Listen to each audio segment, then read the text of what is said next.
What's up guys, Barbarian or Bust here today, with the Rend Bleed Barb and the PTR. I decided after my first video, I thought I'd show off the Shattered Vow, and I changed these two weapons from having cut to the bone to chance for Rend to hit twice for a 55% chance. Let's try Pit 74. And here we go. So I actually took off the Rupture because with Shattered Vow you don't need Rupture unless it's Wanton's Rupture. If you are not doing a Wanton's Rupture, it does not help you. And these guys should both die. Perfect. With this build we do have max berserking. And we are berserking 100% of the time. Again, this build is not min-max. Just giving it a try, showing off with the new weapon. I do like this weapon, it is pretty cool. And with my setup, you want to stand still most of the time. One thing about Shattered Vow, I don't know when it hits. Sometimes I feel like they execute right away, other times it seems to take a little time. I don't know why that is, though. Oh, he's dead. It's kind of cool, just let them walk away and be done.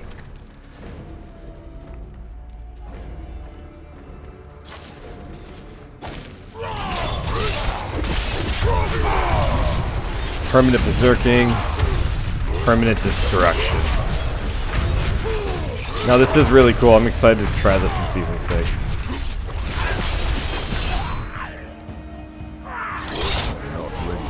Clearly not an S tier build. Like, will we be able to do level 100? No idea. As of right now, with the way I have it set up, I'm going to say no. Considering this is level 74.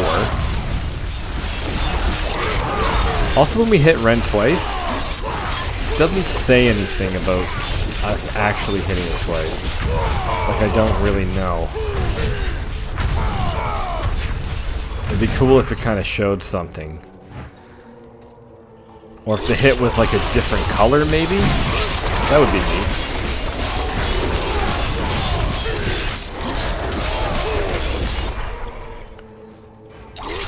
But oh, see, sometimes when it doesn't drag them in, I don't know why. I don't like that.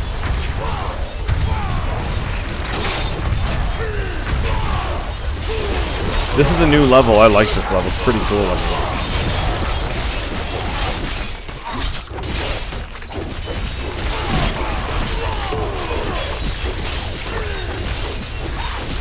We should move on. We shouldn't kill just one person attacks. There we go. The more we have, the better we are. Drag them all in.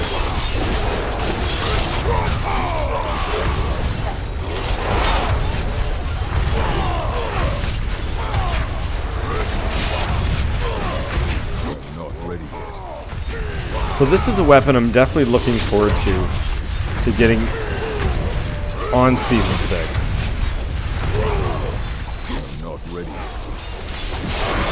And it'll be great that it'll come with a greater FX already. Hopefully on damage over time. Because the amount of damage over time it does is pretty good. Grab him in a group, hit Wrathful Berserker. And Rend away. Oh, that sucked. And Rend away, I was going to say.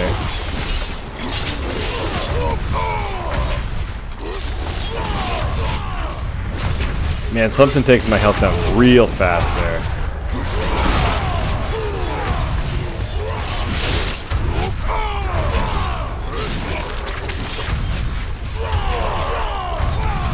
So he should be dead now.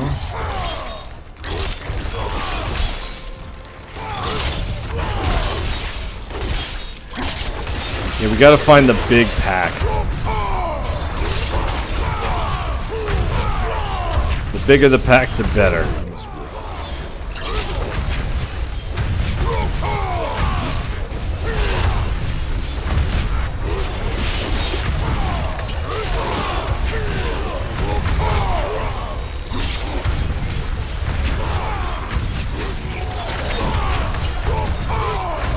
Always pull them with Steel Grasp. That gives you some extra berserking. And it does stun them.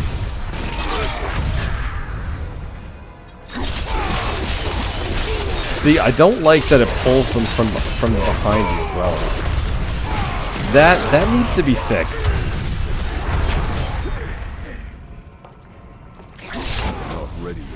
But overall, I do like this weapon. I probably won't have time, but I would also like to try it with like a Flay-Rend hybrid. Wonder if I could do it without the third blade, I don't know. I don't know how that would work.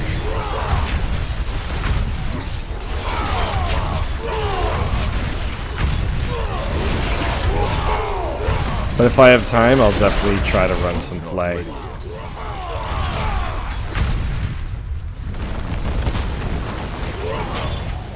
Alright.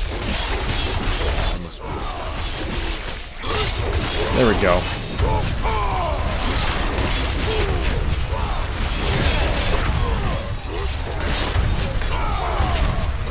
Yeah, the execution works really, really well.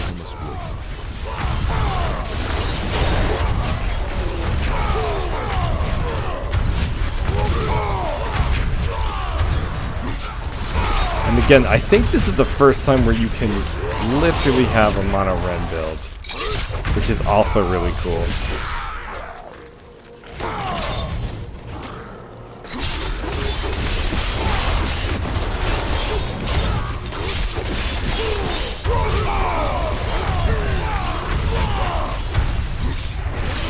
Mono Rend with Steel Grasp. I like it.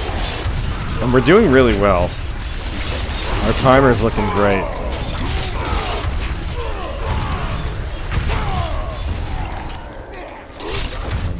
Oh, we'll take that. Actually, because we have Conceited on, that actually doesn't help, because Conceited gives us more damage. And now we don't have more damage.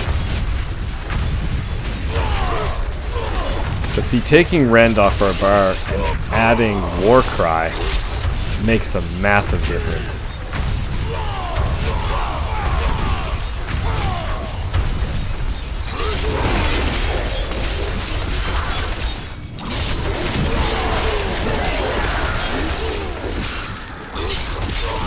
And you also definitely want to have Rend size. Okay, let's kind of get in the space here. There we go. That's better.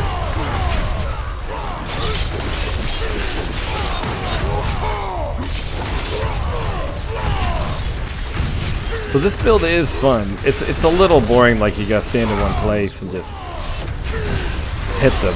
I mean, it could be boring to some. I don't really find it that boring. I really like Rend.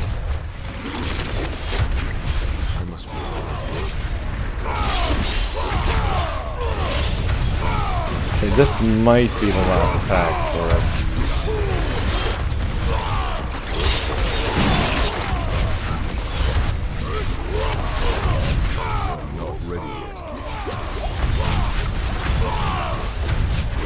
Yeah, I think it will be.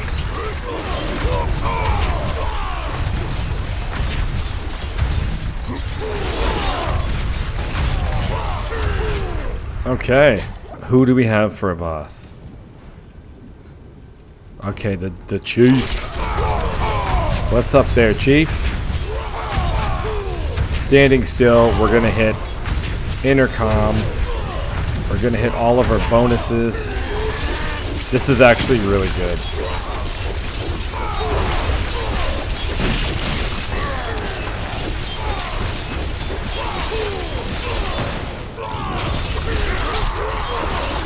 Yeah, so we're actually killing him pretty fast. Like super fast. So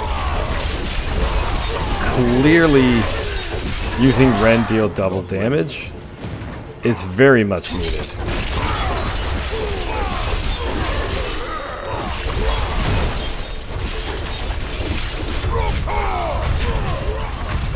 Yeah, because we're halfway there, and then once we get to Okay, we gotta move around for Lilith a little bit though. She'll always hurt you.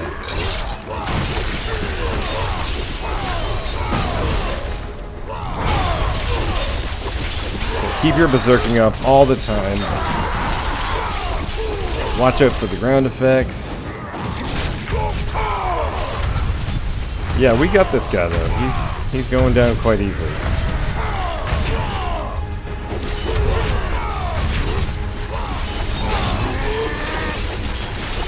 Okay, this is awesome.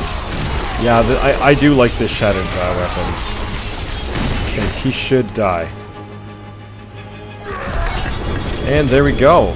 I thoroughly enjoyed the change from ranks to cut to the bone to Rend hits twice. That made quite a significant difference. And if we're hitting twice, we're literally hitting for 4 million bleed damage. So for the win, you're going to want both Rend to hit twice and some ranks to cut to the bone. I'm going to go over the build really quickly. I don't make a build guide for PTR builds because they are bound to change in the actual season. So here we have the Harlequin Crest, and what I used here is standing still will get us +3 to all skills. And as you see, we stand still a lot in this build, so this worked perfectly. Then of course, Rage of Hergath. This one rolled really good. You want that lucky hit to be as high as possible. And here I use to cast the non-channel core skill, and then it'll give us more Warcry. So we literally, all we do is hit Rend in this build and some Steel Grasp with a couple Wrath of the Berserkers and Iron Skin, but we are hitting Rend all the time because that's proccing all the time. And here I couldn't find an item power 800, but we have Strength, Critical Strike, and ranks to Rend with core damage. And we have the Conceited aspect, and here we have the Pants of the Iron Warrior. This is for our Unstoppable and damage reduction. And here we have Rend size, and I needed Lightning Resistance, All Resistance, Armor, and Max Life. And on the boots, we have the Weapon Master. I don't really think I need Weapon Master on the boots anymore because we're not, I don't know if we're using Steel Grasp really enough to hit all 3 charges. That could be optional, but we have Max Life. I rolled greater affects on movement speed, so I decided to go for double movement speed, Poison Resistance, and Rend size. And for the Rend size here, we're at 58%. It would be nice to make it closer to 100, but you also need a Steel Grasp stuns. Ideally, you would want 2 to Rend size and 2 to Steel Grasp stuns, but you want the Rend size on the amulet because the amulet will be 1.5 times versus on all these items it'll just be a 1x. In our two-hander we do have Edge Master, and I did put Cut to the Bone and core damage on here, and I wanted to scale this with damage over time versus critical strike damage because of Cut to the Bone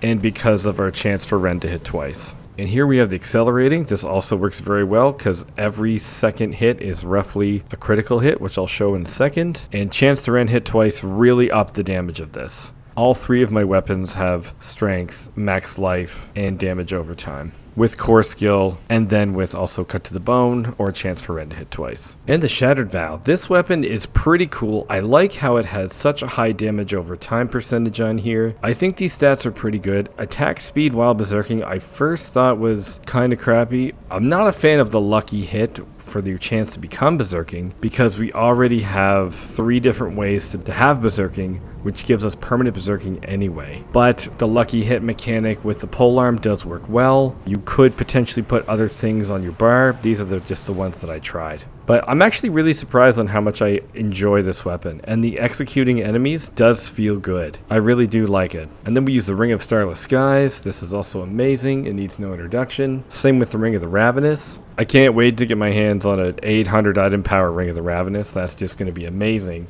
And for your amulet, we have the Slaking aspect. This is why we have Full Fury all the time. And you still want ranks to Cut to the Bone on this. And you'd want attack speed and also critical strike chance. And then you'd want Steel Grasp stuns or Rend size with anything else that you're missing there. For my case, it would be nice if this was item power 800 and we could roll fire resistance for a tempering and then have attack speed up there instead of the fire resistance. My critical strike chance is 60% for a 1100% critical strike damage. And if you look at this, vulnerable damage is well over the 350 that we need. And our damage over time is 3,200 and almost 40%. For weapon expertise, we use two-handed axe. And for the skill tree, this isn't optimized, but this is just what I have. We have 3 points into flay, but we only use flay once or twice, then we don't need it, so I would take that point out because it doesn't make a difference as we don't use flay. Then we take 7 points into Rend, into Violent Rend,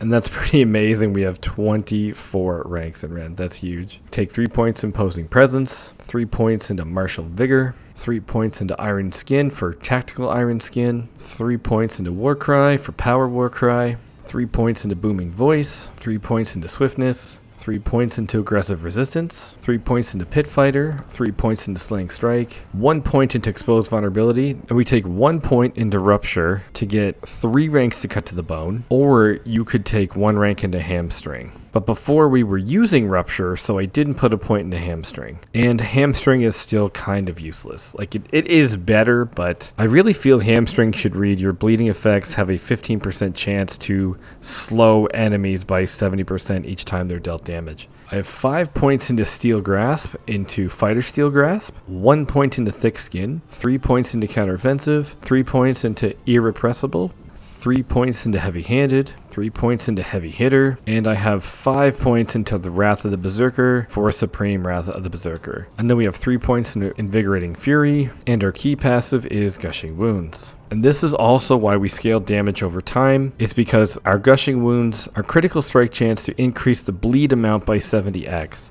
So your bleed amount is damage over time, so we have a 60% chance to deal another 1.3 million bleed damage with Gushing Wounds, and then plus your critical strike damage bonus. So that is pretty amazing. And for a Paragon board, it's really unfortunate we can only take 5. I can't see this changing, even though it would be really great if it was 6. The amount of power we would have with 6, I think, would be too much because of the Paragon glyph changes. But our first board is Exploit. Our second board is Decimator, where we take Disembowel, which also gives us a bonus to vulnerable targets. Our third board is Hemorrhage for Wrath, and we don't need to take any more vulnerable damage. Our fourth board is Blood Rage, where we take Executioner. And our final board is off of Decimator, we take Carnage for Ire. And this is where we get all our berserking damage. And now, these nodes are absolutely pointless. You can get this for 5, or this for 20. So getting this here and this, not needed. If you need more damage while berserking, just get a couple more strength nodes. And that is the Shattered Vow Rend build for the PTR. This build was pretty cool. It's pretty weird not to have to use Rupture and to let them bleed out and they just execute. And I think to maximize your Rend, you're going to want to have 2 weapons to have Cut to the Bone and 2 weapons to have Rend to hit twice. I think that's going to be really, really powerful. I might give that a try. Alright guys, thanks for watching and I will see you guys next time.